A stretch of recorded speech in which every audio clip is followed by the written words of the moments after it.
Pronto, meus irmãos. Consegui ligar o trem. Vamos lá. Lição de número 5.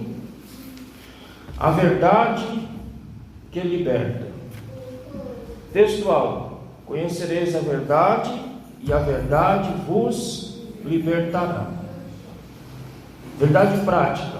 O verbo divino representa a verdade que se manifesta na história para libertar o pecador. Irmãos, hoje na sociedade que nós vivemos existe um termo chamado pós-verdade. O que é a pós-verdade?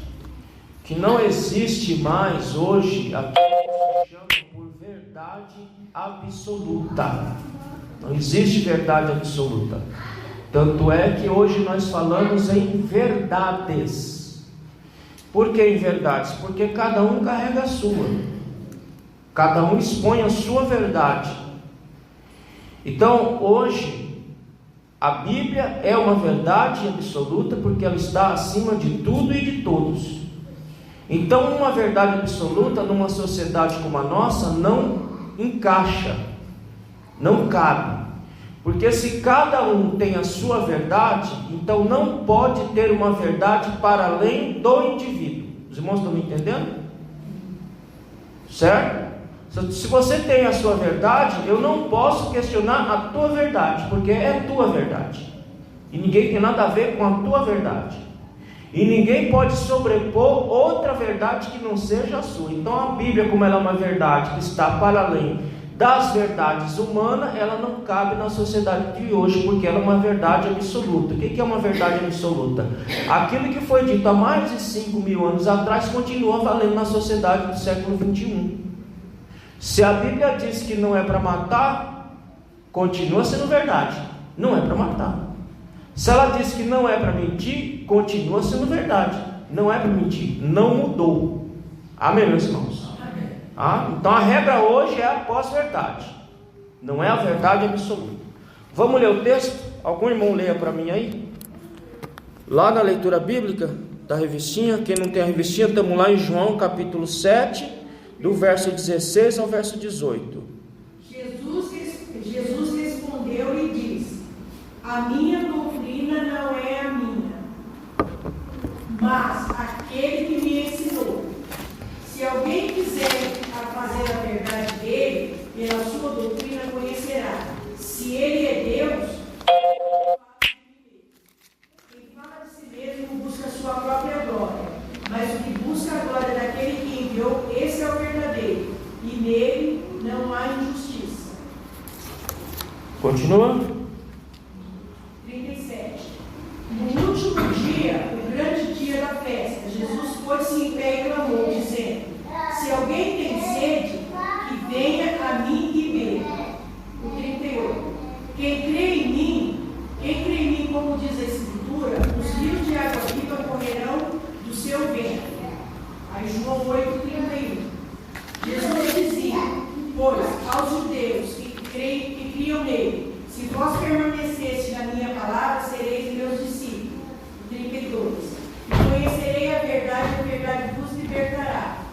33. Respondeu: somos descendência de Abraão, e nunca serviremos a ninguém, como diz tu, sereis livres. No 34. Respondeu-lhe Jesus: em verdade vos digo, que todo aquele que comete o pecado é servo do pecado.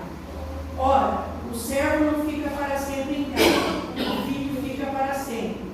Se, pois, o filho vos libertar, verdadeiramente sereis livres. Então, o que está acontecendo aqui? Um choque entre verdades, porque os escribas e fariseus tinham a sua verdade baseado na interpretação equivocada que eles faziam da lei. Então, para eles, aquilo que eles diziam era verdade. Só que agora, Jesus, que é a verdade encarnada, entra em choque com essa verdade que não é uma verdade encarnada e nem é uma verdade absoluta. Então, por isso que ele diz: olha, conheçam a verdade que sou eu, e você vai ser liberto desse pecado.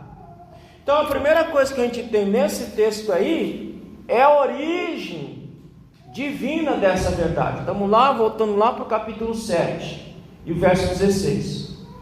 Qual é a origem dessa verdade? A origem dessa verdade, se vocês prestarem atenção, quando a gente abre os profetas, eles sempre dizem assim, ó, assim diz o Senhor. Por que o profeta falava desse jeito? Assim diz o Senhor, para legitimar aquilo que ele ia falar. Ou seja, para dizer o seguinte, ó, o que eu passo a falar agora não é algo de mim mesmo. O que eu passo a falar agora é a palavra de Deus.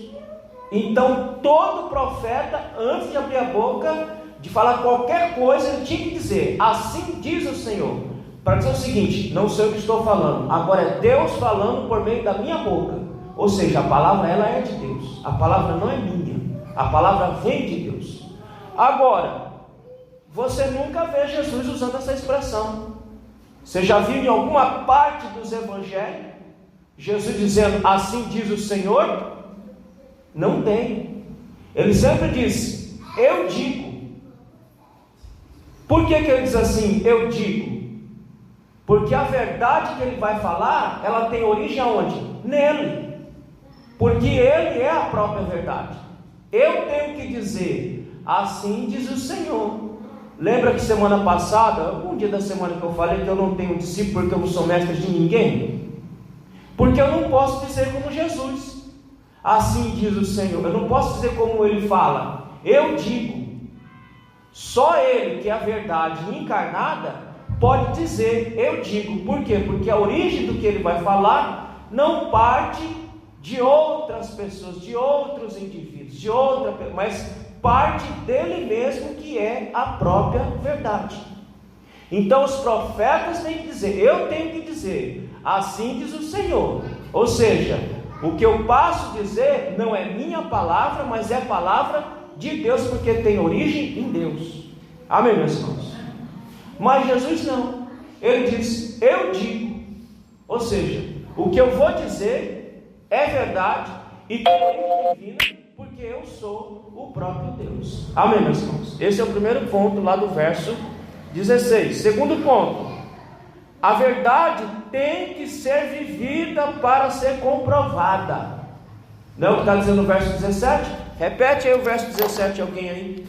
Se alguém quiser fazer a vontade dele, pela mesma doutrina, conhecerá que ela é de Deus, ou se eu falo de mim mesmo. Irmão, qual é o problema da falta de fé? Qual é o problema da falta de fé? Porque não coloca a verdade em prática. É o que João está dizendo aí, a verdade, ela tem que ser vivida. Não adianta você dizer assim, olha, eu creio nisso aqui, na Bíblia. Não adianta, irmão. Porque até o diabo crê que se estremece. Isto aqui só torna-se uma realidade para mim, para você, quando eu realmente encarno e vivo essa verdade que é a palavra de Deus. Porque senão, irmão, para você ela vai ser só um livro que conta história. Mas se você colocar em prática o que está dito aqui, o que está escrito aqui, então você vai viver esta verdade e você vai comprovar que aquilo que diz aqui é algo real, é algo verdadeiro. Então o problema da falta de fé é isso. Tem muita gente que não tem fé, por quê? Porque não consegue viver a palavra de Deus. A fé vem por onde, irmãos? Paulo disse que a fé vem pelo ouvir, e ouvir o quê? A palavra de Deus. Quando você ouve e você coloca dentro de você, você começa a viver isso aqui, você vai experimentar a verdade do que está dito aqui.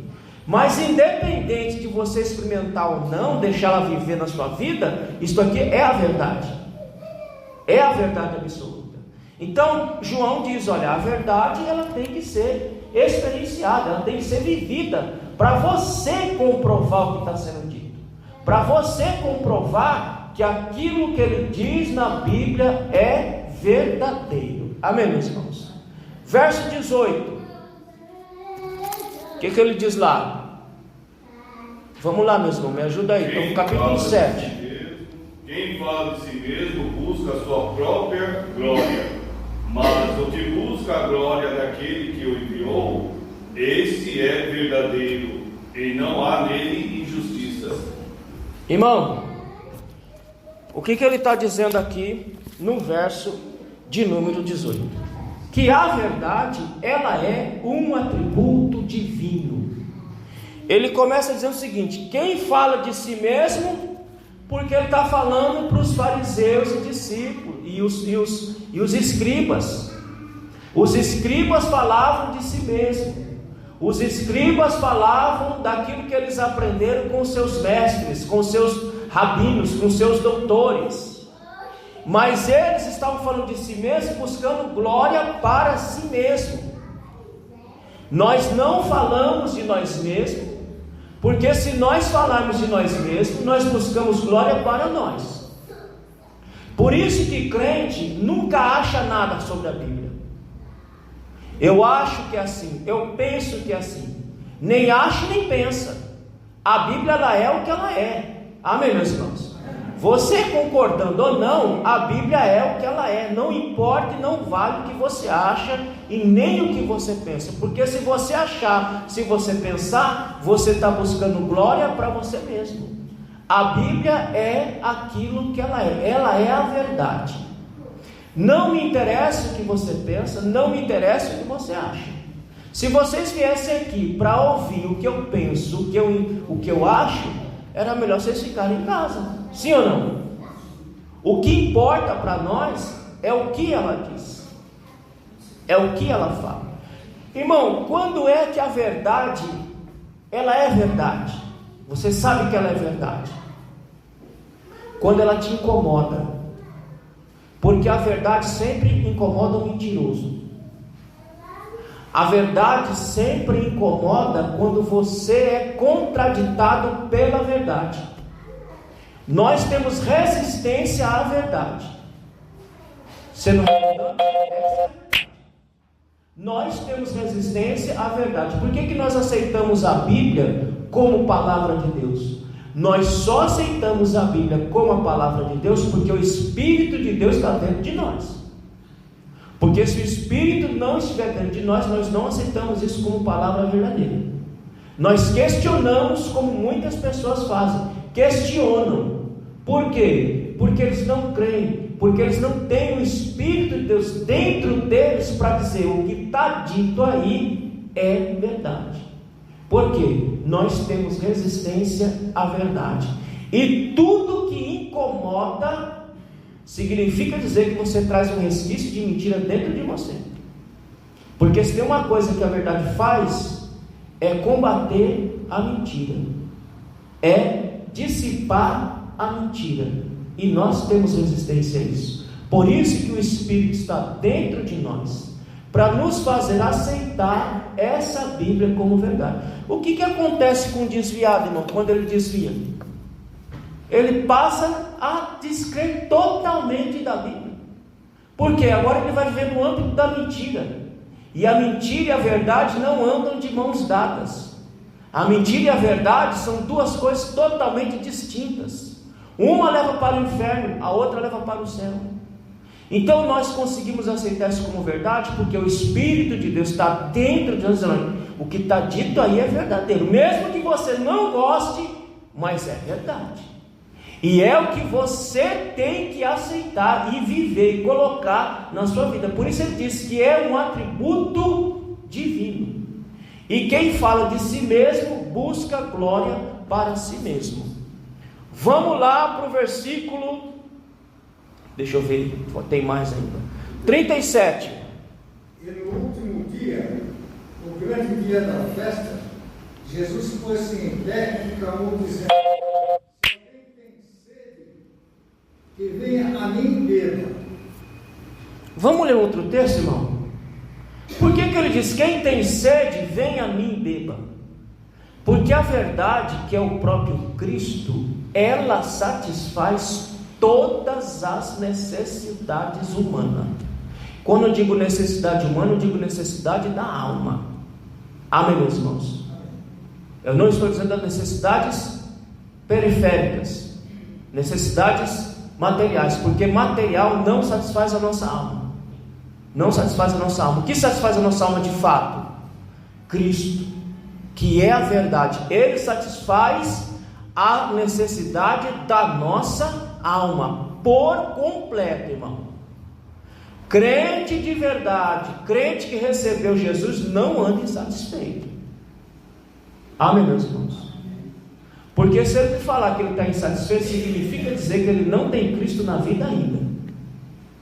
Porque quem tem Cristo na vida, ele achou satisfação completa e plena, porque ele satisfaz a alma humana por completo, independente de como esteja a sua vida, independente de como esteja a sua situação. Se Cristo entrou, a tua alma foi saciada. Ela não tem sede, ela não fica correndo, ela não fica buscando mais nada, porque tudo que ela precisava, ela achou em quem? Em Cristo Jesus. Vamos ler Isaías capítulo 55 versículo 1.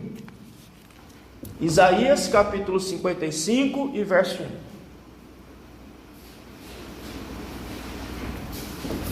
O que diz Isaías aí?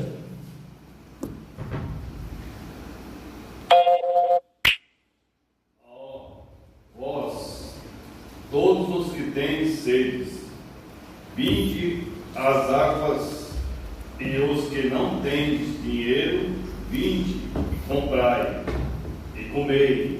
Sim, vinde e comprai, sem dinheiro e sem preço, vinho e leite. A água que ele está oferecendo, você não compra com dinheiro, você não compra com nada. A água que ele está oferecendo, daqui a pouco a gente vai ver essa questão da água no capítulo 8. Nós não precisamos comprar, ela é dada para nós de graça. E quando ela entra, como eu disse, ela satisfaz a sua alma por completo. Agora volta lá para o Evangelho de João, no capítulo 4, versículo 14. Vamos ver, no encontro que ele tem com a mulher samaritana, qual é a conversa lá. João capítulo 4, verso 14. Mas aquele que beber da água que eu lhe der, nunca terá sede, porque a água que eu lhe der se fará nele uma fonte de água que salte para a vida eterna. A água que eu der, ele nunca mais terá sede. Mas ele diz que será como rios. Ele não diz que será como rio. Ele diz que será como rios de água viva para saciar toda a nossa alma. Então, quando nós recebemos a Cristo, que é esta verdade, e é uma verdade como rios, que satisfaz toda a nossa alma, ela encontra plena satisfação em Cristo e somente em Cristo. Amém, meus irmãos? Ele diz lá, rios de água viva. O pessoal antigamente dizia que só podia batizar em águas correntes, porque águas correntes, elas são águas vivas, e é como simboliza como levasse pecado. A água não leva pecado de ninguém. O que leva pecado do ser humano foi batido lá na cruz. Esse aí é que lava o nosso pecado. A água só é símbolo. Mas por que ele fala de rios de água viva? Porque são águas puras, são águas cristalinas, são águas que saciam toda a nossa sede. Mas ele diz também que ele daria para nós vida abundante. Por que vida abundante? Porque assim como o rio, que por onde passa ele distribui vida, se Cristo estiver dentro de você, você terá vida. É isso que os irmãos às vezes não conseguem entender quando fala de vida abundante. Por que ele pega a figura de linguagem rios? Por exemplo, vocês sabem que lá no deserto de Israel hoje é cultivável, sim ou não? Sim. Por quê? Por que o deserto hoje lá em Israel é cultivável? Por conta da água. Eles conseguiram fazer um projeto, levar essa água para o deserto, e aonde essa água chega, irmão, ela vai produzir vida. Então, quando Jesus diz que ele é como rios de águas, é porque ele vai trazer vida para nós, mas trará vida com abundância, meus irmãos. Entende? Porque ele diz o seguinte: se você beber dessa água, você nunca mais terá sede. Ou seja, a tua alma vai ser saciada enquanto você estiver aqui na terra. Enquanto nós estivermos aqui, nós vamos ter vida e vida com abundância. Mas não é vida fora, é vida com abundância dentro. Porque qualquer coisa, irmão, se você perceber, por exemplo, quando é que você percebe que essa água está faltando na sua vida? Quando você não consegue satisfazer com nada. Nada consegue preencher. Nada consegue preencher aquela insatisfação que tem dentro de você. Quando você sentir isso, que nada consegue te satisfazer, é porque está faltando desse rio abundante dentro de você, está faltando dessa vida abundante. Porque se Cristo estiver de forma abundante dentro de você, qualquer coisa fora vai te satisfazer você. Por quê? Porque tua alma está com vida e vida abundante. Então qualquer coisa que você tiver ou não, você continua satisfeito, porque a vida abundante está preenchendo e satisfazendo toda a sua alma. Amém, meus irmãos? E essa água, como eu falei, por onde ela passa, ela traz vida. Se Cristo está aí dentro, não pode ter cheiro de morte. Se Cristo está aí dentro, irmão, tem que ter cheiro de vida.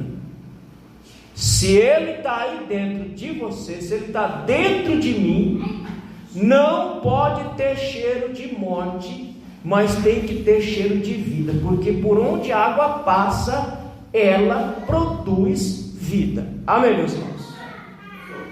Oi. Posso fazer uma analogia aí nessa questão da onde a água passa, ela traz vida, né? Os peixes, o que vai dar sobre as águas, as plantações, tudo dá vida, mas e aquele que não tem a água viva sobre ele, onde ele passa, ele traz o quê? Confusão, morte.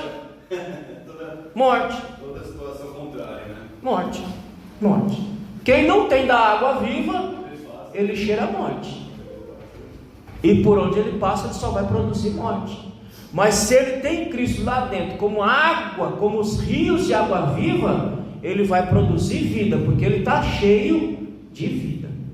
Amém, meus irmãos? Vocês sabem que antigamente, tem certos tipos de planta que ela consegue sentir a negatividade, ela consegue sentir a morte dentro do indivíduo. Já viram isso, irmão? Tem umas plantas, se você colocar dentro da sua casa e entrar um morto-vivo dentro da sua casa, ela murcha na hora. Ela murcha na hora. A pimenta, mas tem outra planta que eu me esqueci o nome. Minha tia tinha dentro de casa. Quando entrava certo tipo de gente, eu batia o olho, a bichinha murchinha. Eu digo, isso aí tem morte aí dentro. Então, querido, por onde você passa, você tem que produzir a vida, não morte. Você tem que deixar vida, porque você tem vida abundante dentro de você. Amém, meus irmãos? Capítulo 8. Vamos lá para o capítulo 8 agora. Versículo 31. Lê aí alguém. Jesus dizia, pois, aos judeus que criam nele: se vós permanecerdes na minha palavra, sereis meus discípulos. Irmão, ele faz uma exigência aí para o discípulo. Qual é a exigência que ele faz aí para o discípulo? Permanecer nele. Permanecer nele. Essa é a exigência para o discípulo. Permanecer nele. Ou seja, ter relacionamento vivo com ele. Não é relacionamento esporádico, é relacionamento diário, é relacionamento todo dia. Não é relacionamento intermediado pela igreja, é seu relacionamento com Ele. Irmão, se você quiser que esse rio que está aí dentro de você não vire águas rotas, água morta, você tem que ter relacionamento diário com Ele. Porque quem que é a fonte de água viva? Não é Cristo? Se você cortar essa fonte, para onde vai essa água dentro de você? Para lugar nenhum. Você rompeu a fonte. E a água que está lá dentro vai virar água morta, água rota. Então ele diz: quem quer ser meu discípulo tem que ter relacionamento comigo, relacionamento diário. O nosso relacionamento com Deus não é igual às relações humanas, irmãos. As relações humanas são falhas, porque ora você se relaciona com a pessoa e daqui a um pouco você não se relaciona mais. Com Deus não funciona assim. Com Deus, nosso relacionamento com Ele tem que ser constante, duradouro, até o dia que Ele vir. Amém, meus irmãos? Verso 32. E conhecereis a palavra, e a palavra vos libertará. Conhecereis a verdade. Quem é a verdade? Não é o Cristo? Cristo é a verdade, irmão. Se eu não conhecer a Cristo, a liberdade ainda não entrou dentro de mim. Ou seja, o jugo do pecado continua dentro de mim. Por isso que ele diz: conhecereis a verdade vos libertará. A verdade é Ele. Eu tenho que conhecer Ele. Por que eu falo a vocês que modelo de espiritualidade é só Ele, mais ninguém? Nenhum dos autores bíblicos, nenhum dos profetas, nenhum dos apóstolos é modelo de vida espiritual. Modelo de vida espiritual para o crente seguir é Cristo. É Cristo. Porque se eu seguir o modelo de Cristo, essa verdade vai entrar dentro de mim e essa verdade vai me libertar de mim mesmo.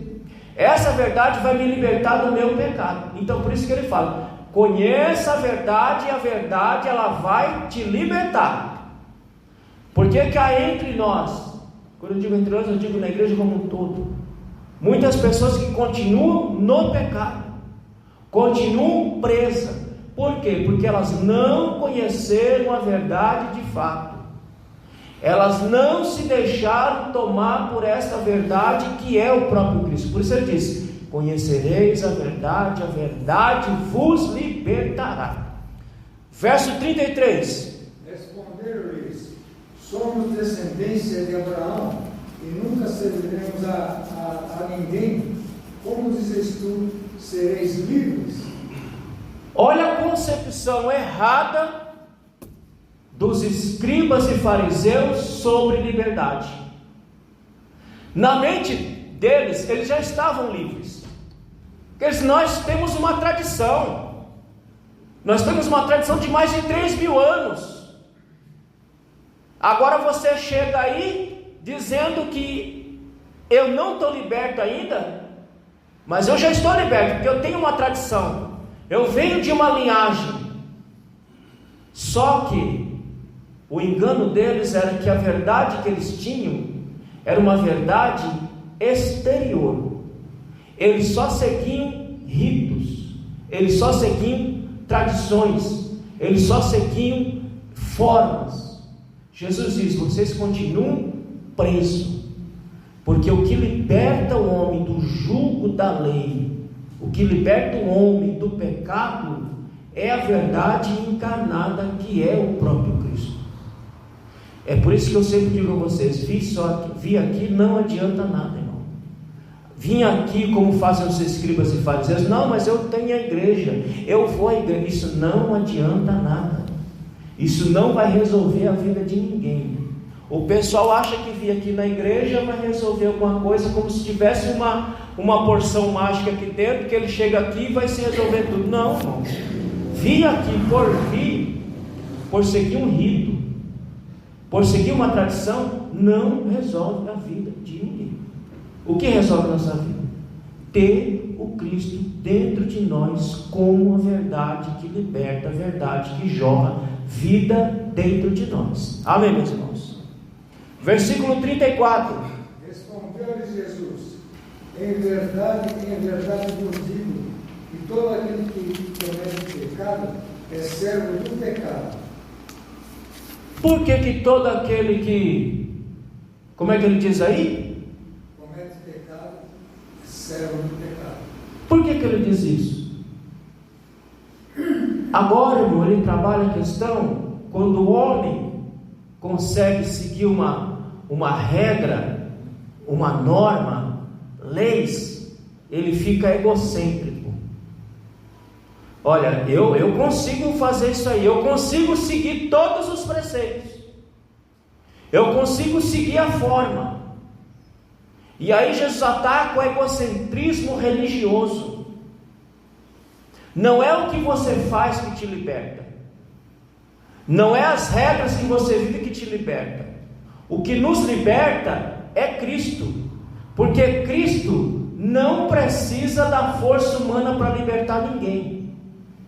Para você seguir o rito, a forma, a metodologia, você precisa empregar força. E quando a gente emprega força, a gente fica soberbo, o nosso ego incha, diz: ó, tá vendo, eu consegui fazer, eu consigo cumprir. Jesus diz: não é isso que liberta o homem, o que liberta o homem sou eu. A verdade é que não precisa da ajuda de ninguém, só Cristo que pode nos libertar. Amém, meus irmãos? Verso de número 35. Ora, o servo não fica para sempre em casa, o filho fica para sempre. O que ele está dizendo aí? Privilégio ilusório. O que é o privilégio ilusório? É você achar, porque você vem aqui para a igreja cotidianamente, costumeiramente, como algo que você segue como uma regra, isso dá aquela sensação de que nós temos alguns privilégios. Privilégio nenhum nós temos. Quando nós seguimos como rito, como forma, como algo costumeiro, privilégio nenhum nós temos. É o que ele está dizendo. O servo pode até ficar na casa, mas ele não permanece muito tempo. Ou seja, eu posso até seguir algumas regras e ter a sensação de privilégio ilusório, mas isso não me faz permanecer na casa por todo o tempo. Verso 36. Se, pois, o Filho vos libertar, verdadeiramente sereis livres. Pronto. Se Cristo, de fato, nos libertar, verdadeiramente nós seremos livres. Amém, meus irmãos? Esse é o resumo dos dois textos que o autor coloca aqui na discussão da lição. Na introdução, ele diz o seguinte: o Senhor Jesus simboliza a verdade que é apresentada no Evangelho. Jesus é a verdade que entrou na história humana, irmãos. Você sabe que a história é dividida antes de Cristo e depois de Cristo, porque ele entrou na história humana e ele dividiu a história humana e ele mudou a história do homem. Agora, para isso acontecer, essa verdade que é Cristo, ele teve que se encarnar, vir aqui, padecer, morrer, ao terceiro dia ressurgir e fazer um convite. Porque se tem uma coisa que Jesus não faz, é obrigar ninguém a servir. Não há nenhum texto na Bíblia que ele obrigue o indivíduo a servir. É sempre um convite. É sempre um convite. Se você quiser vir após mim, isso não é ordem, isso é convite. Quando é que as ordens começam? Quando nós aceitamos o convite. É o que está lá em Mateus capítulo 16 e verso 24 em diante. Quando eu aceito o convite, aí eu começo a ter que obedecer ordens. Renuncie, tome a sua cruz e siga-me. Então o Evangelho não é imposição. O Evangelho é algo que assenta na minha alma e eu aceito livremente esse Evangelho, e depois eu passo a ter obrigações com aquilo que eu aceitei. Por isso que o autor coloca aqui: o Senhor Jesus simboliza a verdade que é representada no Evangelho. Então o que nós vamos ver nessa lição? Exatamente que Cristo é a verdade encarnada, a verdade que os homens estavam esperando e desejando. Todo homem tem desejo por um encontro com Deus, irmãos. Todo homem tem um desejo por um encontro com Deus, porque Deus criou o homem assim, com esse desejo, com essa aptidão de voltar para Ele mesmo. Vamos ler um texto lá em Eclesiastes capítulo 3 e versículo 11. Abra lá. Eclesiastes capítulo 3 e versículo 11. O que diz lá o autor? Eclesiastes 3:11. Tudo fez formoso em seu tempo. Também pôs na mente do homem a ideia da eternidade. Se bem que este não possa descobrir a obra que Deus fez desde o princípio até o fim. Deus colocou na alma humana a eternidade. É isso que move o ser humano para as religiões, irmãos. Você vê que nós somos tão ruins que até para se voltar para Ele, Ele tem que colocar esse desejo em nós. Porque se Ele não colocar, a gente também não vai não. Mas Ele colocou esse desejo do ser humano voltar-se para Ele. Ele colocou a eternidade, esse desejo do ser humano se voltar para o lugar da onde ele saiu.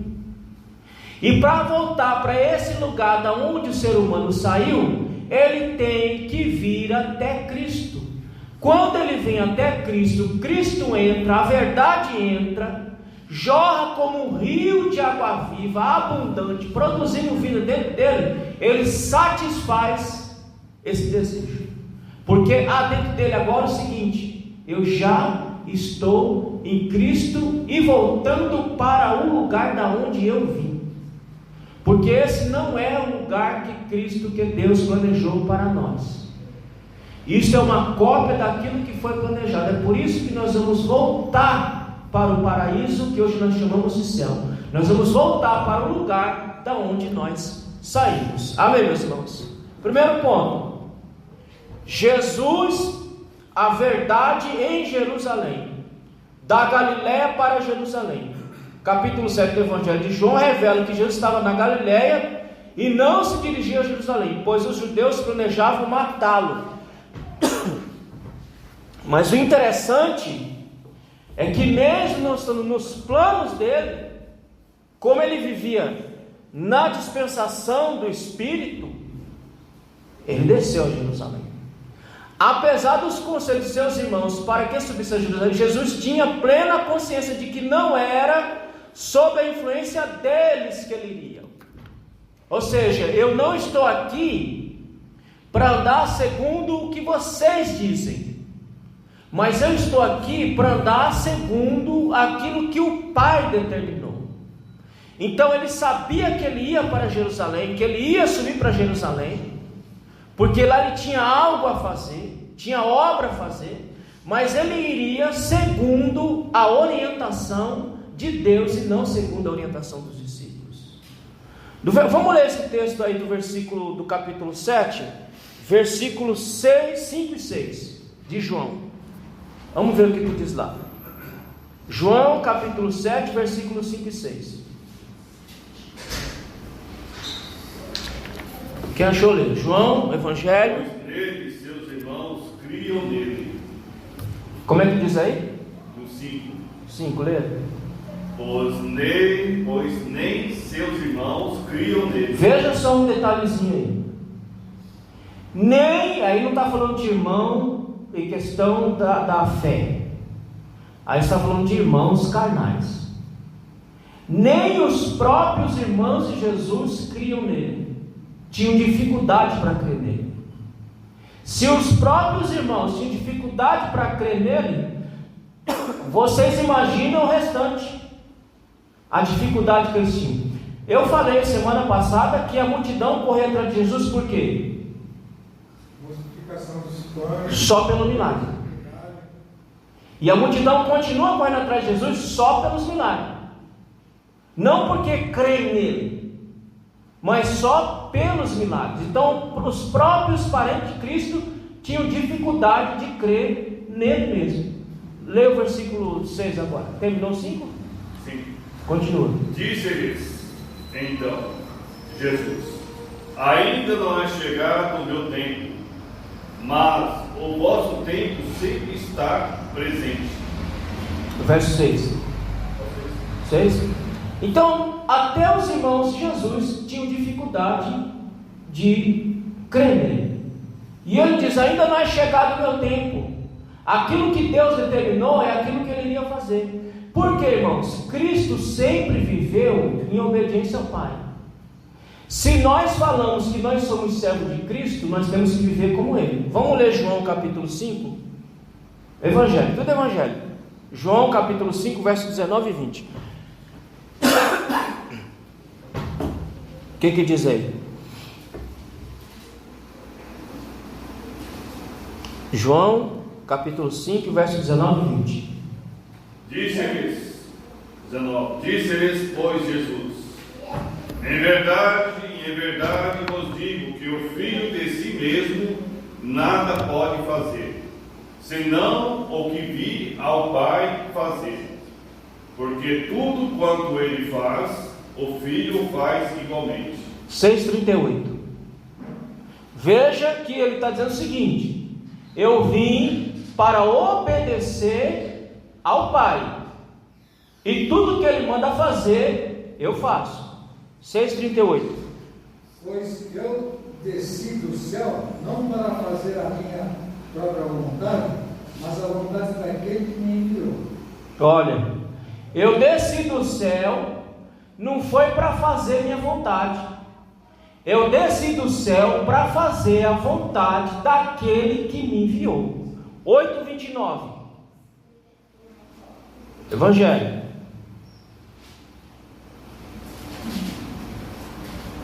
E aquele que me enviou está comigo, não me tem deixado só, porque faço sempre o que é do seu agrado.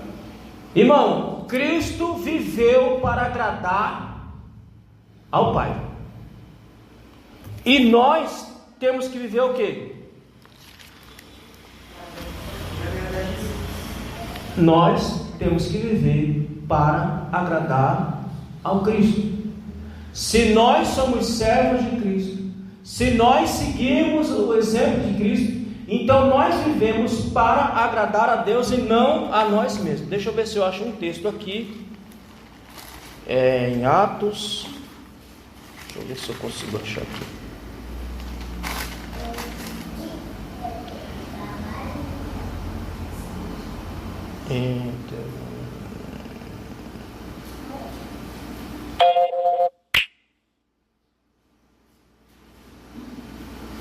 Atos 10, 38. Quem achou, lê. Atos 10, 38. O que diz aí?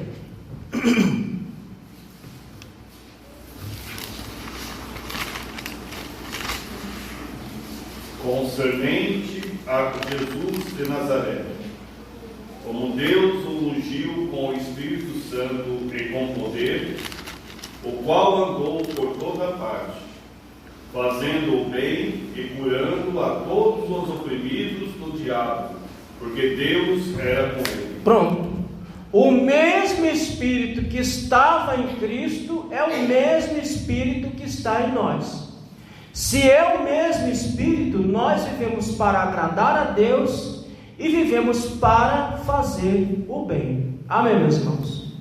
Aí ele continua dizendo que Jesus sobe para Jerusalém, mas ele sobe de forma discreta, de forma sem causar alvoroço e sem chamar atenção para si, porque ele sabia que haveria uma hora determinada para ele se entregar aos seus inimigos. Então ele não sobe fazendo alarde, ele não sobe fazendo barulho, ele sobe discretamente, porque ele sabia que teria uma hora que ele teria que se entregar aos seus inimigos por morrer por cada um de nós que estamos aqui. Amém, meus irmãos? Discretamente, ele subiu sem ser notado. Exato, sem ser notado. Jesus nunca foi de alvoroço, irmãos. Jesus nunca foi de se aparecer, nem de se mostrar, nem de dizer que é o tal. Jesus sempre andou glorificando a Deus e somente a Deus.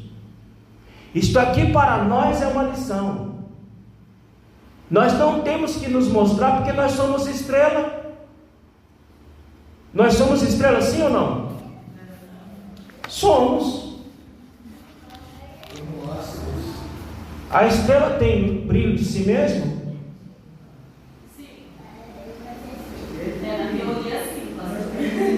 A estrela tem brilho de si mesmo? Não, tem estrela nem a lua, né? Elas refletem. Põe um tampão em cima do sol e eu quero ver se você vai ver enxergar alguma estrela no céu. Elas só refletem.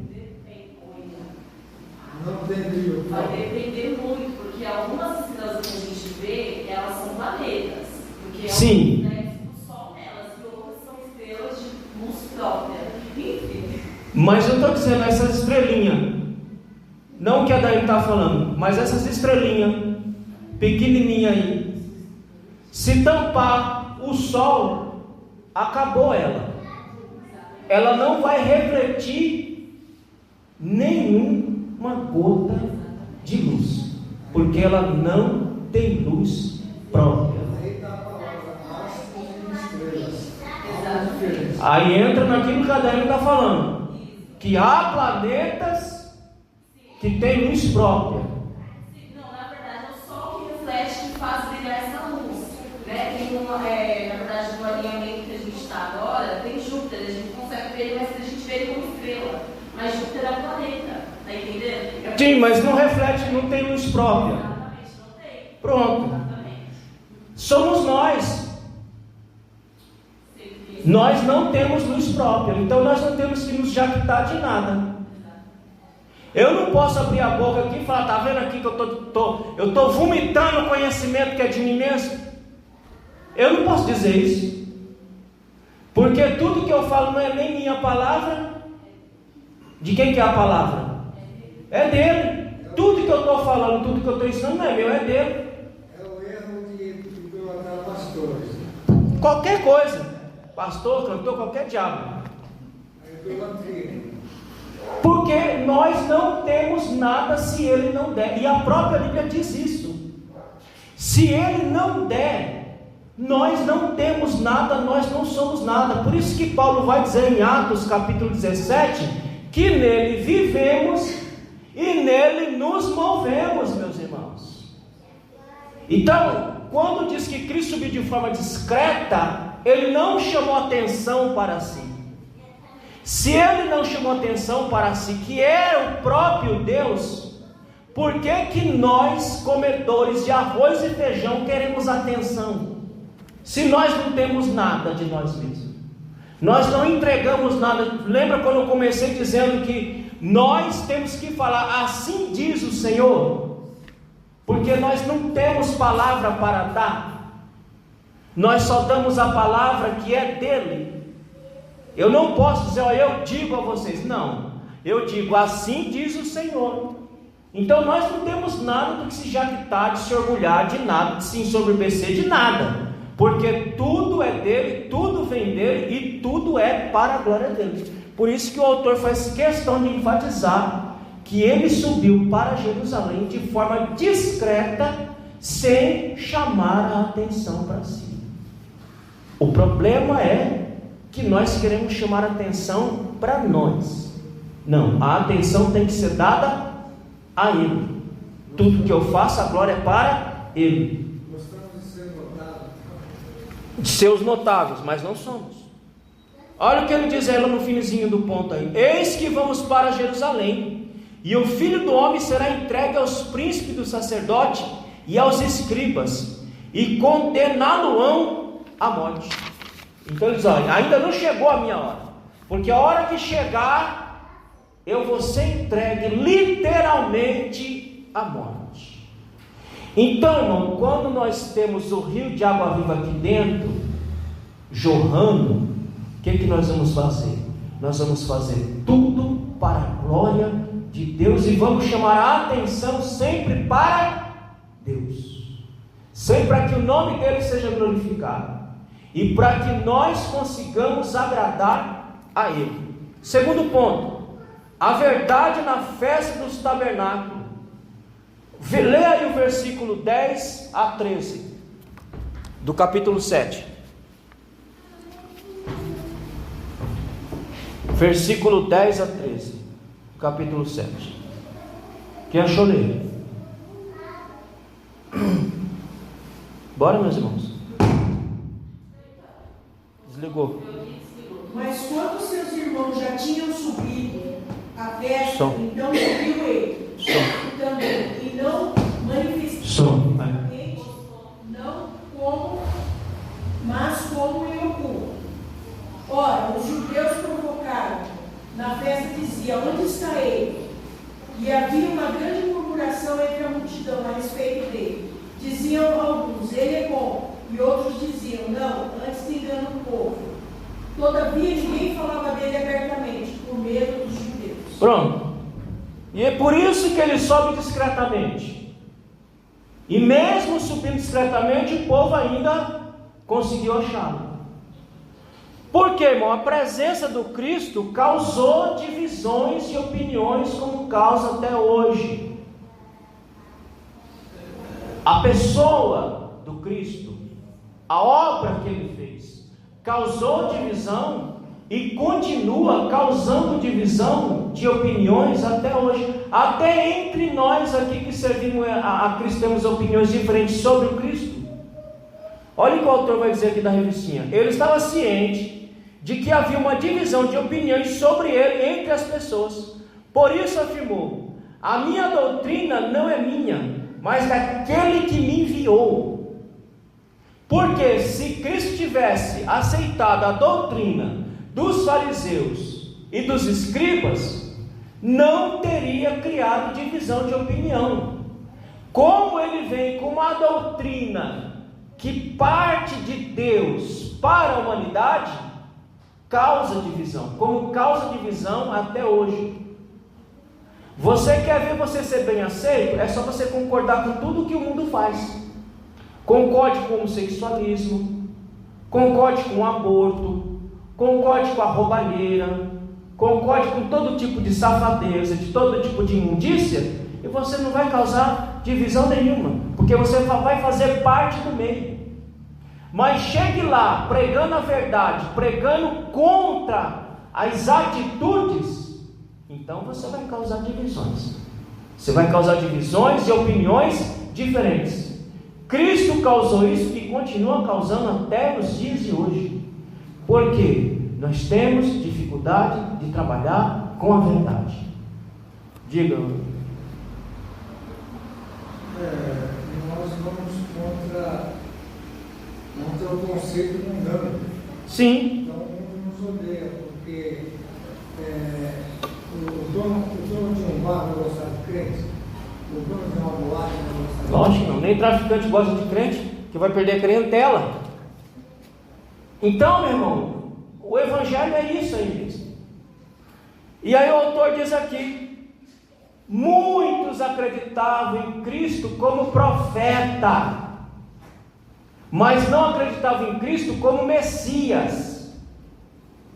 Muitos acreditavam em Cristo como milagreiro, mas não como Messias que viria para salvar a humanidade.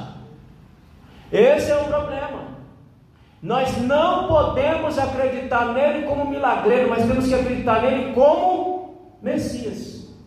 Porque nem todo mundo vai ser curado, irmão. Nem todo mundo vai ser curado. Umas pessoas são e outras não são. E a gente vai saber por quê? Só Deus é quem sabe. Então eu não posso acreditar nele por aquilo que ele pode fazer. Eu tenho que acreditar nele como meu Salvador, não como alguém que resolve meus problemas. As pessoas vêm até Cristo às vezes para resolver problema, irmão.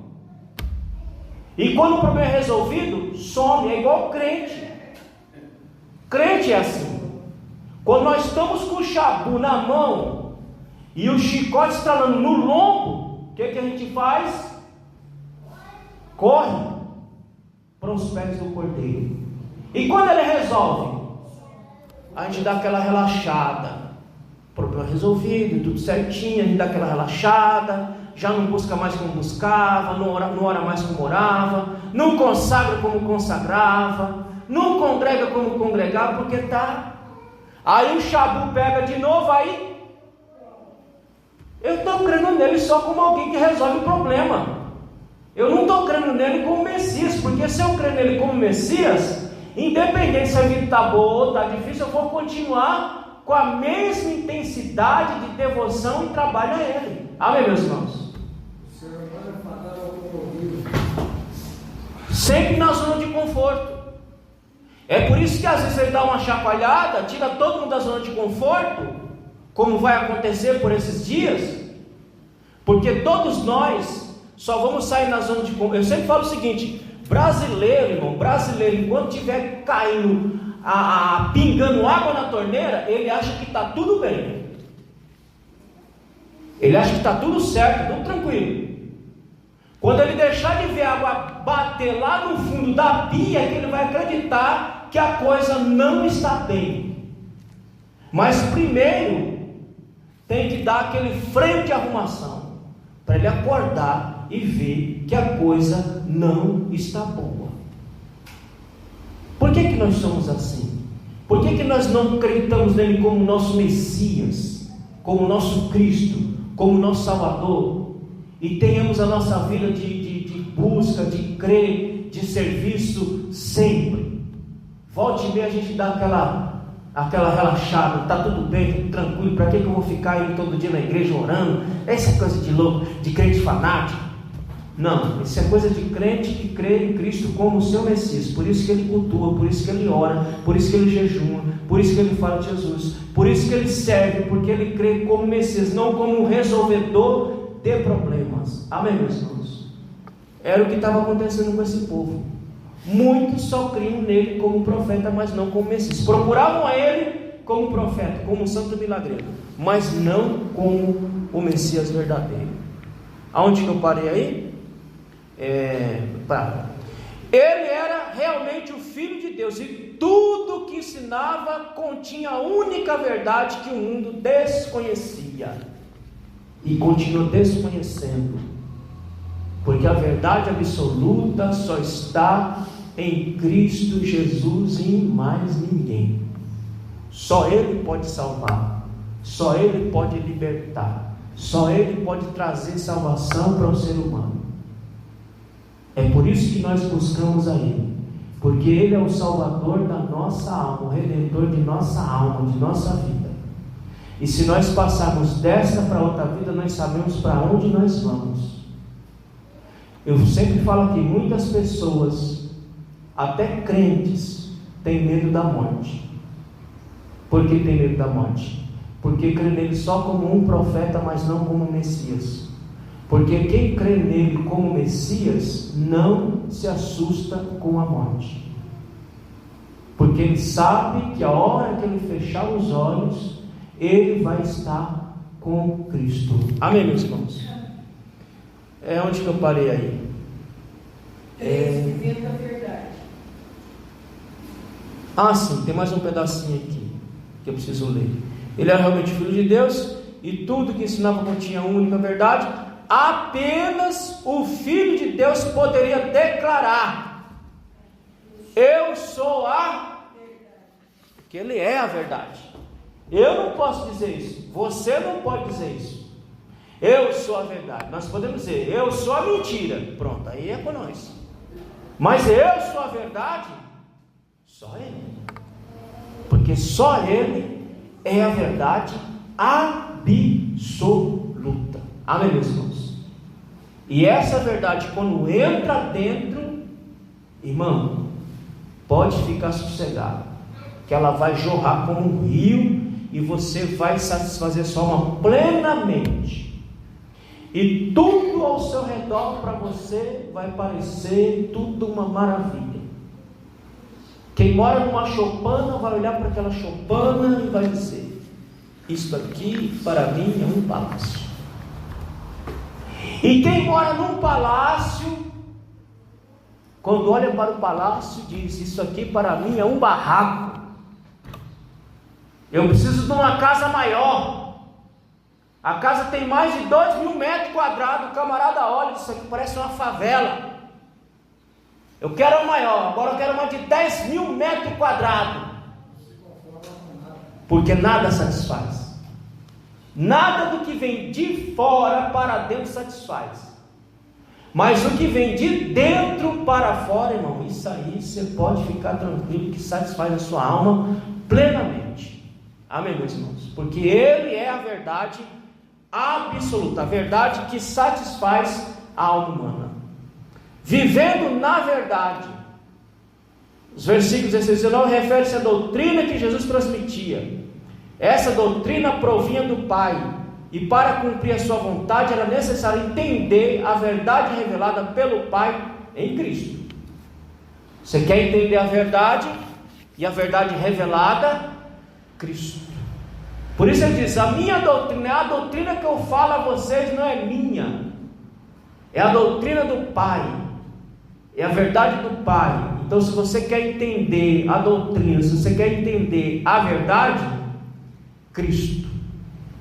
Entenda Cristo pelas Escrituras e você vai entender a verdade e vai viver na verdade. Essa palavra doutrina é ensinamento. Ensinamento tem nada a ver com uso e costume. Uso e costume é outra coisa. Doutrina é sempre, quando falar de doutrina, é sempre a verdade revelada, é sempre a palavra, porque só ela tem ensinamento puro para nós. Por que doutrina é uso e costume? Porque elas mudam. Elas mudam. Eu congreguei aqui, eu congrego aqui há 34 anos. Quando eu comecei, a doutrina era uma. A doutrina agora é outra. E daqui um pouco vai mudar de novo, porque tudo que o homem bota a mão é mutável, muda. Mas tudo que vem de Deus é eterno, é imutável, não muda. Mas tudo que o homem cria, ele sempre vai mudando. Mas tudo que é de Deus é imutável, não muda. Por isso que a verdade ela é absoluta, ela não muda. Ponto 2. Jesus, a verdade diante dos escribas e fariseus. A verdade do episódio da mulher que foi pega em adultério. Qual é o interessante aí, irmão? A mulher estava lá, foi pega em adultério, trouxeram para Jesus para experimentar Jesus. Eles iam fazer o quê? Veja como que o homem é sem vergonha. Eles iam fazer o quê? Agora vamos lá para Levítico, vou chegar lá. Abra em Levítico capítulo 20, versículo 10. Nós vamos chegar já, irmão. O homem trabalha com verdade de conveniência. Qual é a verdade conveniente para ele naquele momento? É aquele que ele vai trabalhar. É esse caso aqui. É a verdade por conveniência. Porque eles queriam pegar Jesus, eles estavam tramando contra Jesus, trouxeram a mulher e perguntaram: o que a gente faz com essa mulher aí? O que diz aí Levíticos capítulo 20, versículo 10? Também, o homem que adulterar com a mulher do outro, havendo adulterado com a mulher do seu próximo, certamente morrerá o adúltero e a adúltera. Por que só tinha uma mulher lá? Por que só estava uma mulher lá? Só tinha uma mulher. É a verdade da conveniência. Olha, vamos fazer o seguinte: vamos levar só a mulher, porque é conveniente levar só para a gente pegar ele em alguma brecha da lei. O que ele disse? Quem não tiver pecado, então lança a primeira pedrada e mata ela aí. Diz o texto que todo mundo murchou e foi-se embora E qual o conselho que Jesus deu para a mulher? Vá. Porque nós somos assim. Nós trabalhamos com a verdade quando ela nos convém. Quando ela nos convém, quando ela vai nos dar um lucro, quando ela vai nos dar alguma coisa, nós trabalhamos com a verdade da conveniência, que na verdade não é verdade, é uma mentira, mas é conveniente para aquele momento. Então por isso que ele coloca esse texto aqui. Enquanto ele ensinava a multidão ansiosa por mais milagres no pátio do templo, o que a multidão estava querendo? Mais milagres. Por quê? Porque a vida verdadeira não entrou neles. Porque se a vida verdadeira tivesse entrado neles, eles estariam correndo em Cristo, correndo atrás de Cristo por conta de milagre. Mas estariam correndo atrás de Cristo para ouvir a verdade que liberta. Então eles sempre andavam rodeados de muita gente. Por quê? Porque estavam em busca de sinais, de maravilhas e não do Messias. Os escribas e fariseus trouxeram uma mulher apanhada em adultério para ser julgada publicamente. E aí ele diz que de acordo com a lei tinha que ser trazido o quê? Os dois, mas eles trouxeram só uma mulher, só para experimentar o Cristo. E aí ele diz: aquele que dentre vós está sem pecado, seja o primeiro que atire a pedra contra ela. Ou seja, ninguém conseguiu atirar a pedra, porque todos tinham pecado. Ele que poderia lançar a pedra nela, o que ele fez? Não, minha filha, vai embora e não peca mais. Quem é que vai? Se eles te condenaram, quem é? Eu até posso te condenar, porque eu não tenho pecado. Eu posso te condenar e te matar. Mas o que ele fez? Não, vai-te embora e não peques mais. Ele não pegou em pedras e nem quis matá-la. Ele trouxe liberdade para ela. Ou seja, ela estava diante da verdade que libertou a alma dela, e aqueles que queriam matá-la continuaram presos em suas escravidões. Ponto 2. Jesus, a verdade revelada. O episódio da mulher apanhada em adultério ilustra a resistência dos escribas e fariseus em aceitar a verdade que Jesus representa. É aquilo que eu falei. Nós temos resistência em relação à verdade. Nós aceitamos a verdade com resistência. Por isso que eu falo a vocês que não cabe a nós convencer ninguém. Não, você tem que convencer. Não, eu não tenho que convencer ninguém de nada. Eu só tenho que fazer o quê? Pregar a verdade. Porque eu pregando a verdade, as pessoas já têm resistência. Imagine se eu pregasse outra coisa. Então nós não temos que convencer ninguém de nada. Nós só temos que falar a palavra. Porque há em nós essa resistência em aceitar a verdade. Se nós falamos da palavra já causa resistência, imagine você tentar convencer alguém de alguma coisa. Então por isso nós não estamos aqui para convencer ninguém de nada. Nós estamos aqui para falar da verdade, e o Espírito é quem vai fazer a obra de convencimento. Meus irmãos. Então qual era o problema dos fariseus e escribas? Eles tinham resistência em aceitar a verdade que Cristo tinha para oferecer aos homens. E a verdade que Cristo tem para oferecer aos homens, ela é libertadora. Ela liberta a alma humana. Por que é que os judeus não aceitaram Cristo como a verdade absoluta? Simplesmente porque o Cristo não supriu os anseios deles. Porque o Messias que eles queriam e querem é um Messias político e militar. É um Messias que deveria ter vindo e libertar eles do jugo do Império Romano. Era um Messias que pegava uma espada era o Messias que brigava no âmbito político para pegar o poder. Quando Jesus apareceu pregando o Evangelho, a liberdade da alma e não a liberdade exterior, ele foi rejeitado, porque Jesus não supriu os anseios dos judeus, e é assim até hoje. Eles não conseguem entender, não conseguem aceitar o Cristo, porque o Cristo não veio para satisfazer anseios humanos. Jesus veio para satisfazer a maior necessidade nossa, que é do pecado. Essa é a questão.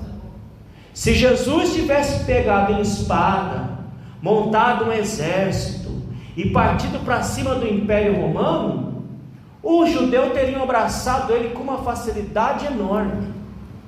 Mas como ele veio trazendo o Evangelho libertador, que liberta a alma, eles tiveram dificuldade, como eles têm dificuldade até o dia de hoje.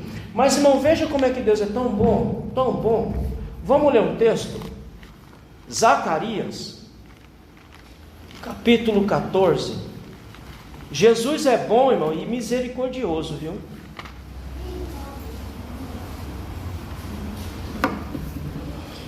Vamos ler aí, Zacarias, a partir do verso 14. Veja só como que Jesus é bondoso. Eu acabei de dizer a vocês que judeu não aceitou e não aceita ele como Messias, porque o Messias que eles queriam era o Messias que viria libertar o povo judeu do Império Romano. Vamos ler Zacarias 14. Vamos ver como é que Jesus é bondoso. 14. Verso 1. Atentai todos vós, eis que vem o dia do Senhor, quando todos os teus bens se tornarão despojos e serão repartidos no meio de ti. Continua. Porquanto ajuntarei todas as nações para a luta contra Jerusalém. A cidade será tomada, as habitações serão saqueadas e as mulheres violentadas. Metade da cidade será sequestrada e levada para o cativeiro. Contudo, o restante do povo não será exterminado da cidade. Por partes iguais. Esse texto tem um cumprimento imediato. Um cumprimento imediato. Você está falando do cativeiro. Aconteceu isso aqui. Mas agora ele vai apontar para um cumprimento futuro. A profecia bíblica ela é sempre assim, ela tem um cumprimento imediato, mas ela aponta para um cumprimento futuro, que é o caso de Zacarias que nós estamos lendo aqui. Então, parte disso aqui aconteceu literalmente na história, no cativeiro. Agora ele começa a apontar para um futuro. Lê. Versículo 18. Olha lá, versículo 3. Então Deus se apresentará pessoalmente para a guerra contra aquelas nações, como ele costuma fazer em dia de batalha. Verso 4. Naquele dia, os seus pés estarão sobre o monte das oliveiras, a leste de Jerusalém, e o monte se dividirá ao meio, do oriente para o ocidente, e haverá um vale muito grande, e metade do monte será retirado para o norte, e a outra metade para o sul. Parou. Ele já está apontando aqui para o futuro. Isto aqui que nós estamos lendo vai ocorrer literalmente quando no fim da grande tribulação. Quando os exércitos, as nações se levantarem contra Israel, vão estacionar de frente a Israel para atacar Israel, dizimar Israel. Diz o texto que nesse momento Cristo vem com a sua igreja, desce no Monte das Oliveiras. Repara nos detalhes do texto. Desce no Monte das Oliveiras.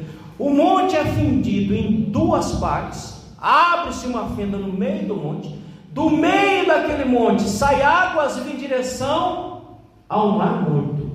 Purifica as águas do Mar Morto, lembra que eu falei no começo da lição, que as águas por onde ela passa, ela produz vida. Hoje o Mar Morto não produz nada, é sal puro. Diz o texto que essa água vai até em direção ao Mar Morto, vai purificar aquelas águas, e ela vai frutificar. Haverá frutos do mar, não somente frutos do mar, mas ao redor haverá vida. Se você for lá hoje é um negócio meio que desértico, mas quando isso acontecer, haverá vida. Então veja que aqui os anseios dos judeus, veja como Deus é bom. Os anseios judeus de ter um Messias libertador, que liberta do jugo, vai se cumprir quando ele vier. E lá Apocalipse vai dizer que ele vai desbaratar essas nações com um sopro de sua boca. Continua aí. Fugireis pelo meu vale entre os montes, porquanto ele se estenderá até Azel. Agora uma coisa interessante, até a geografia de Jerusalém vai ser mudada com esse evento aqui. Ele está explicando que até a geografia de Jerusalém será mudada nesse dia aqui. Tudo isso para satisfazer o anseio desse povo. Ele não precisaria vir em monte, em coisa nenhuma. Ele só bastaria descer e dizer: ó, acaba tudo aí, já era, vamos estabelecer aqui meu reino e pronto. Mas como ele é bom, é misericordioso, ele vai satisfazer esse anseio, literalmente, militarmente. Ele vai dar aquilo que o povo judeu quer. E quando eles olharem, vai dizer: esse é o Messias que nós estávamos esperando. Continua. E fugireis do mesmo modo como fugiste de diante do terremoto nos dias de Judá. Então Deus, o Senhor, o meu Elohim, Deus virá com todos os seus querosins santos. Ele está dizendo que nesse dia ele virá com todos os seus. Somos nós. Somos nós. Quando ele voltar para pelejar contra as nações, nós vamos vir junto e vamos ver de camarote como que Deus age em relação aos rebeldes. Então, quando ele voltar para satisfazer o anseio dos judeus, que vocês estavam esperando, eu já vim, fui para o Pai, agora eu estou voltando e vou satisfazer vocês. Moisés entrou em Canaã? Sim ou não? Mas e o Monte da Transfiguração? O quê? Quem que apareceu lá no Monte da Transfiguração? Moisés e Elias. Porque Deus, irmãos, Ele sempre satisfaz o anseio humano. Não importa qual seja, mas Ele sempre satisfaz. Agora o detalhe aqui é o seguinte: que Ele satisfaz o desejo humano não do jeito humano. Porque qual que era o desejo humano dos judeus? Que Jesus aparecesse no naipe de Davi.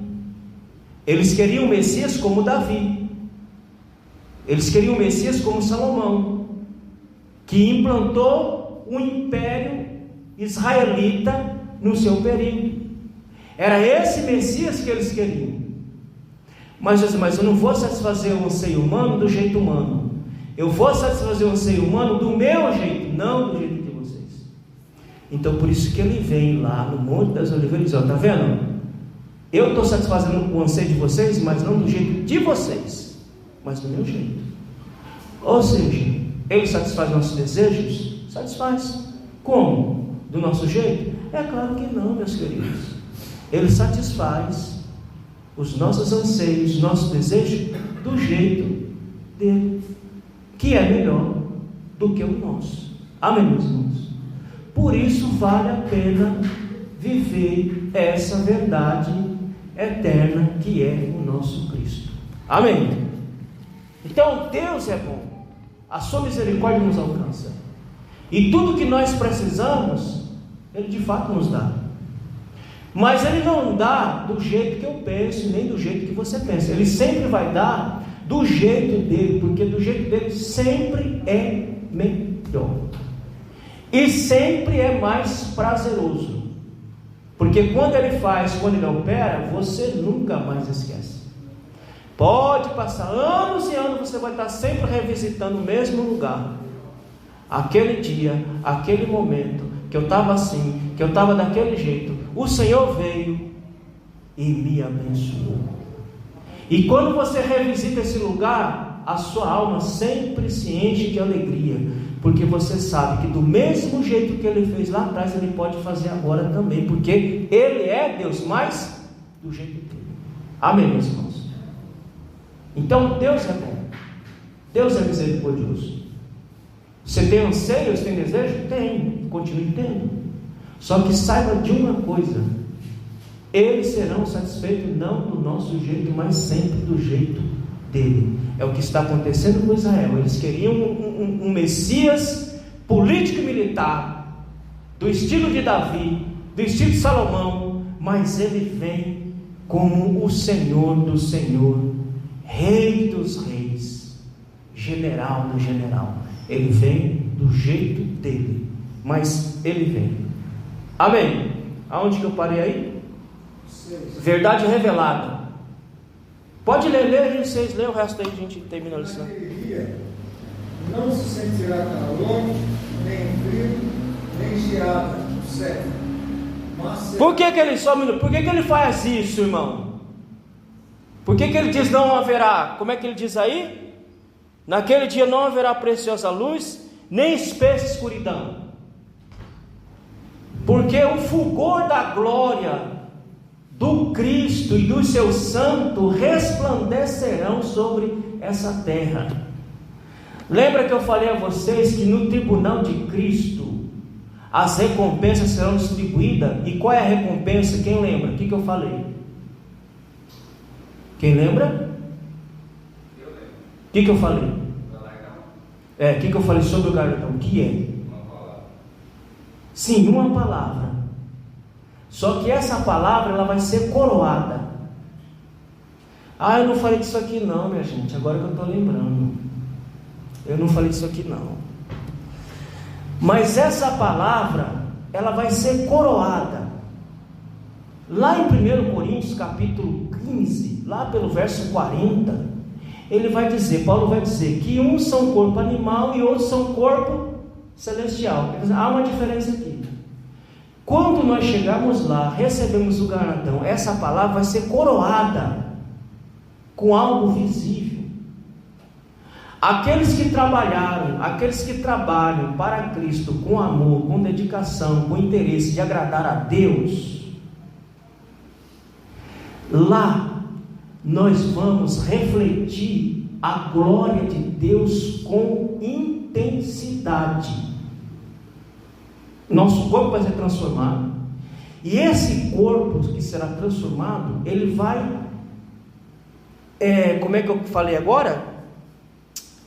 Nós vamos refletir a glória de Deus de maneira intensa, e isso para aqueles que trabalham com ouro, prata, pedras preciosas, ou seja, esses que fazem a obra de Deus com amor e dedicação. Espera lá, já só um minutinho, vamos ler, calma lá. E os outros que trabalham com o quê? Com madeira, com feno e com palha, diz Paulo que ele será salvo como que pelo fogo, mas ele vai ser salvo, por quê? Porque o tribunal não é tribunal condenatório, é um tribunal que vai avaliar não o indivíduo, mas o que ele fez. Esse indivíduo que trabalhou de maneira relapsa, de maneira relaxada, ele também vai entrar, só que ele não vai refletir a glória de Deus com tanta intensidade quanto em relação ao outro. Negligente, né? Isso. Só que tem um detalhe a mais aí. Lá, com tudo isso que eu estou falando, que uns vão refletir a glória com maior intensidade, porque esse é o prêmio, esse é o galardão. e aquele que vai refletir com menor intensidade, não haverá aqui qualquer sentimento de inferioridade ou de desprezo, porque lá o âmbito é outro, a realidade é outra. Amém, meus irmãos?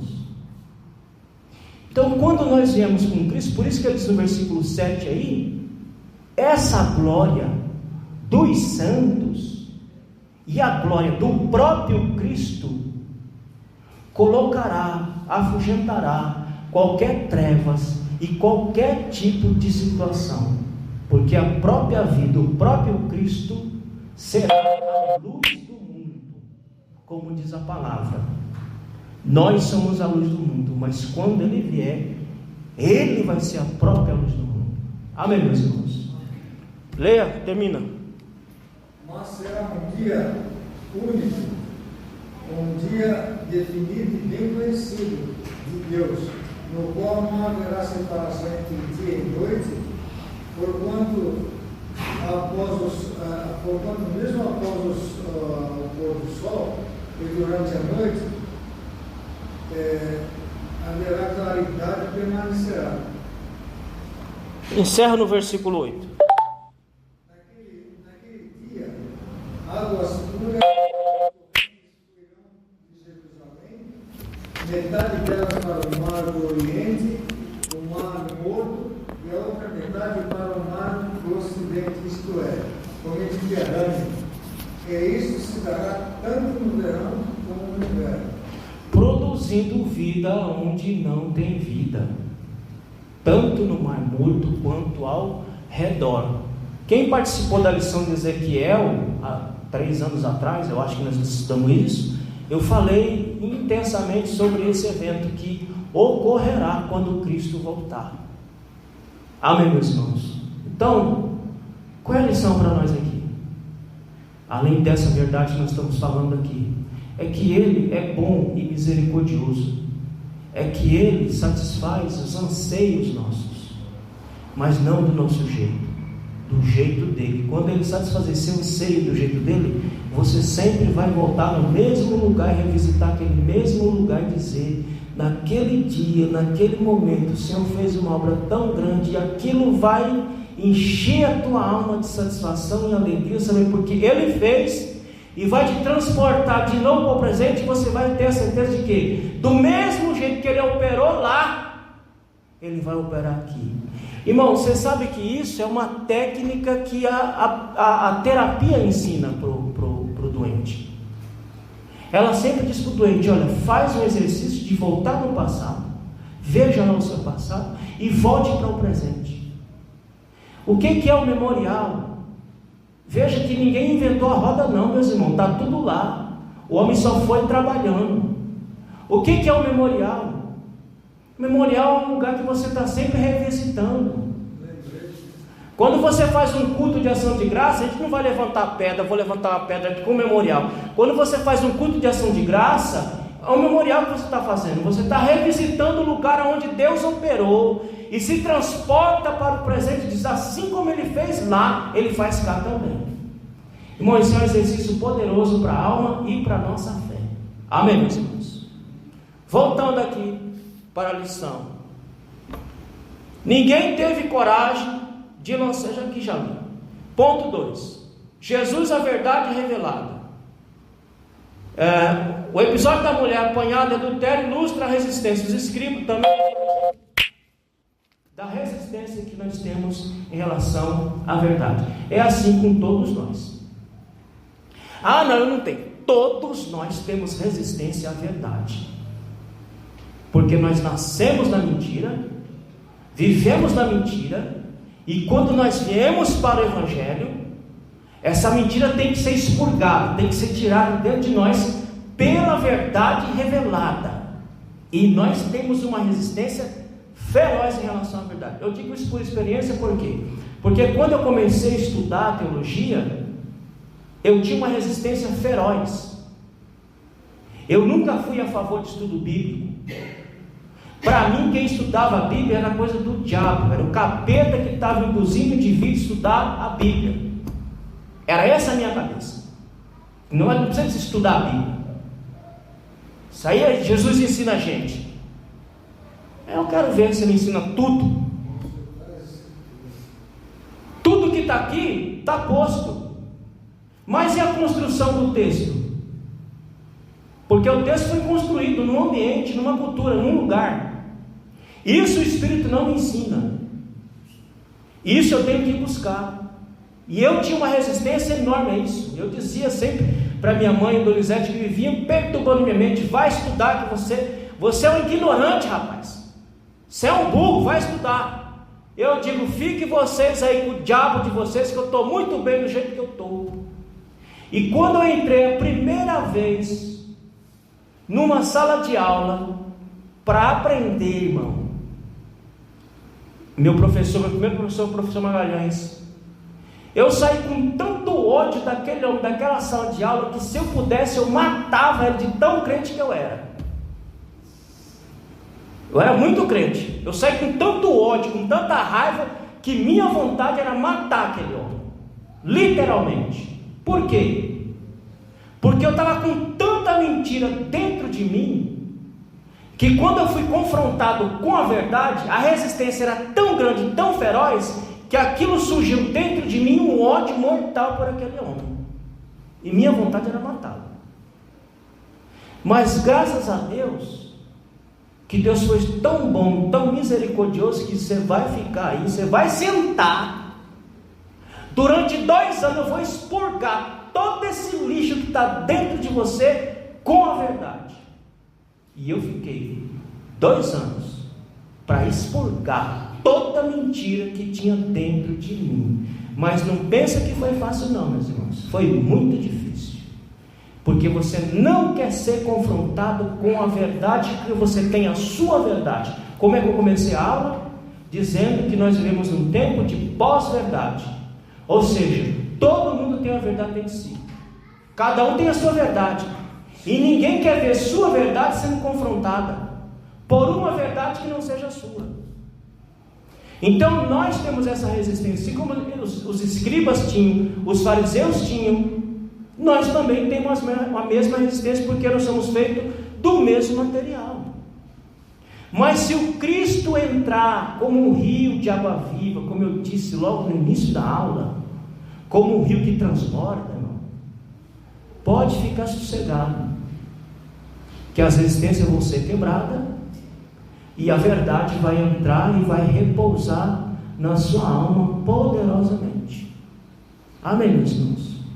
Portanto que hoje, irmão, graças a Deus, existe algumas resistências? Existe, mas eu tenho bem consciência disso, que essa resistência que tem dentro de mim, é porque eu tenho dificuldade em aceitar a verdade que não vem de mim, mas que vem de outro, no caso, a palavra de Deus.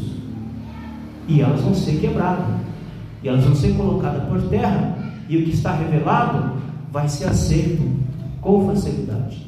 Portanto que hoje eu não tenho debate com ninguém, eu não discuto, eu não perco meu tempo, porque discutir com alguém vai perder tempo, porque só quem pode quebrar resistência em relação à verdade é o próprio Deus. Eu não tenho esse poder, então por isso que eu não discuto, eu não debato, eu falo, e depois a pessoa se arrepende lá do outro lado com Deus, não comigo, porque só Ele que pode quebrar essa resistência, só Ele que pode tirar essa resistência que há dentro de nós em relação à verdade. Por isso o autor diz que havia uma resistência, e essa resistência ainda continua hoje, tanto dentro da igreja quanto fora da igreja. Fora da igreja muito mais, porque lá ninguém vive verdade, o pessoal gosta da mentira, é da pós-verdade, cada um tem a sua e ninguém se meta com a verdade do outro, porque senão você vai arrumar problema. A coisa está tão séria que tem lei para proteger a pós-verdade, ou seja, você não tem que discutir com a verdade dele é dele, e se você insistir, você vai arrumar problema judicial para a sua vida. Mas hoje em Cristo nós sabemos que essa resistência, ela vai ser quebrada, e ela vai ser quebrada pela verdade da palavra, que é o próprio Cristo. Amém, meus irmãos? Aonde que eu parei aí? Sim, dessa maneira o pecador alcançará o conhecimento da verdade, por meio dela será libertado da servidão do pecado. Ou seja, quando ele recebe o Cristo, quando ele se arrepende, então essa resistência vai ser quebrada e ele vai aceitar a verdade da palavra de Deus para a glória de Deus. Vamos ler o versículo 34 e 36? A gente já leu. Só quem liberta o homem é o Cristo. E só quem introduz a verdade dentro do homem é o Cristo. Se essa verdade não entrar por meio de Cristo, ela não vai entrar por nenhum outro meio. Ela só entra por meio de Cristo. O que é a verdade? E aí, irmão?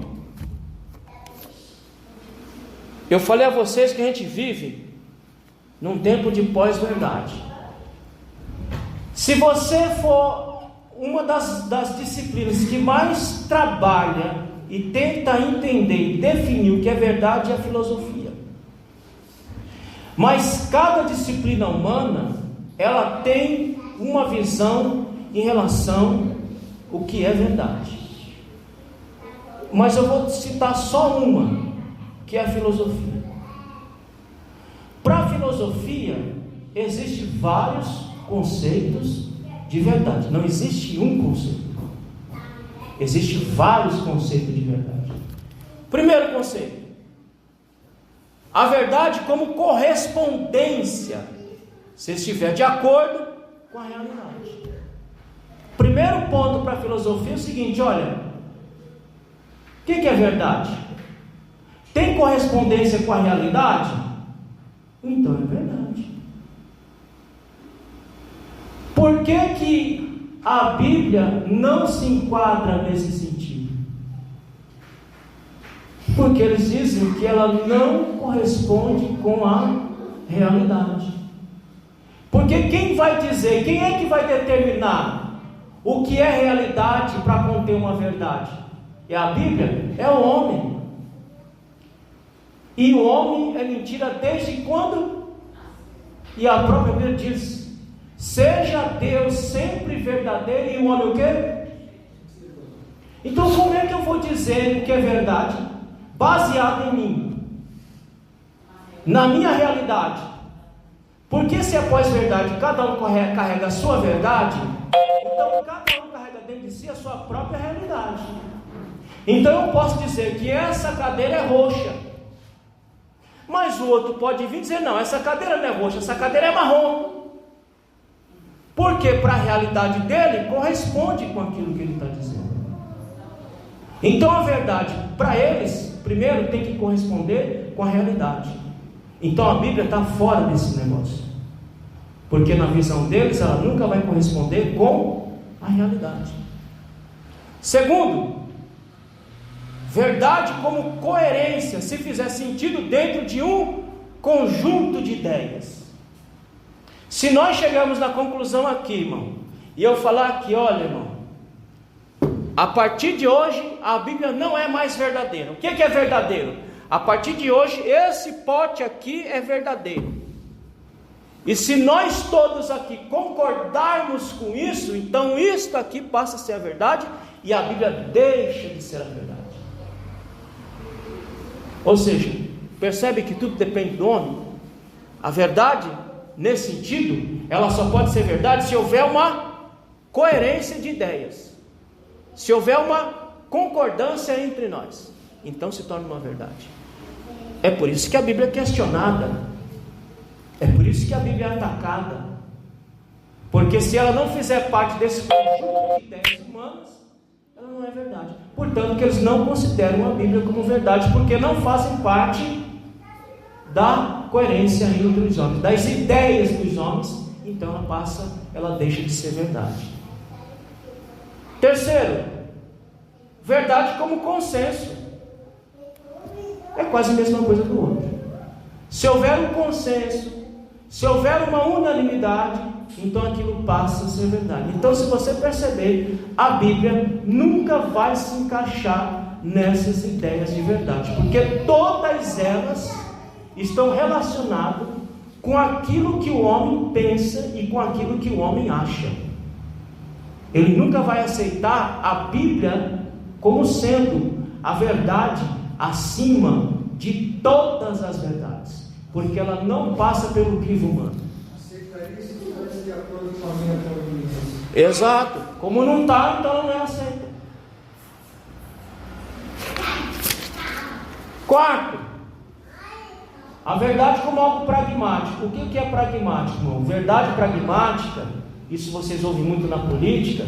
Verdade pragmática é aquilo que é útil para o momento. Você quer ver? A igreja vive verdade pragmática. Por quê?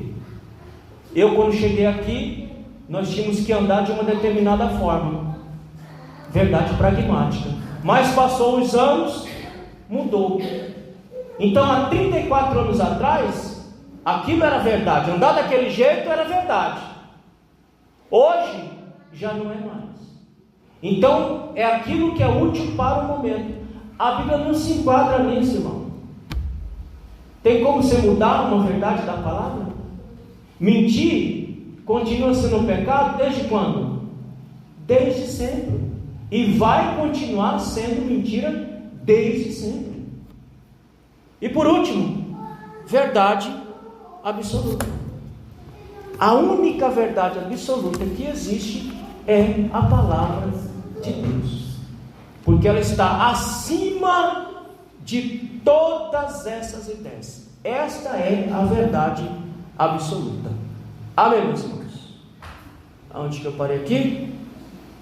O que é verdade. Ou seja, se você ler João 14,16, ele vai dizer o que é verdade.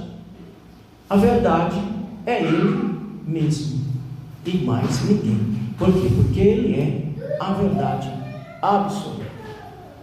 E terceiro ponto, verdadeiramente livres. As Escrituras revelam a verdadeira natureza do ser humano distante de Deus. Pelo que, como por um homem entrou o pecado no mundo, e pelo pecado a morte, assim também a morte passou a todos os homens, por isso que todos pecaram. Essa é a nossa real natureza. Só que essa natureza em Cristo, ela foi ou deve ser transformada.